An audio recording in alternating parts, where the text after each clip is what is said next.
মাননীয় স্পিকার, দেখি কি বলে সর্বসম্মতি পাশ হলে। এটা একটু হা না এর মধ্যে একটু ভুল মেসেজ যেতে পারে, এটা একটু পরিষ্কার করার জন্য।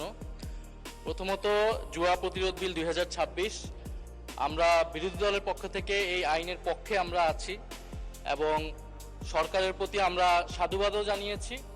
তবে এই বিলটার কিছু স্পেসিফিক ধারায় বিরোধী দলের পক্ষ থেকে কিছু সংশোধনী ছিল। তো সেই সংশোধনীগুলো যদি সরকার বা মাননীয় মন্ত্রী যদি গ্রহণ করতেন, আমরা আরও খুশি মনে আরও সাদরে হয়তো এই আইনটাকে সমর্থন করতে পারতাম। তারপরও আমরা সমর্থন করছি এবং আমরা আশা করব যাতে এই সংশোধনীগুলা বা এই কনসার্নগুলা যাতে সরকার পরবর্তীতে বিবেচনা করে, কারণ আমরা প্রয়োগে গেলেই আমরা আরও ভালো করে বুঝতে পারবো এবং এই আইনের যাতে কোনো অপব্যবহার না হয় এবং নাগরিক বা অধিকার বা মানবাধিকার যাতে হরণ না হয়, এটা যাতে সরকার সর্বাত্মকভাবে খেয়াল রাখেন। মাননীয় স্পিকার, আপনাকে ধন্যবাদ। আর সর্বসম্মতিক্রমে এই আইনটা পাশ হলো।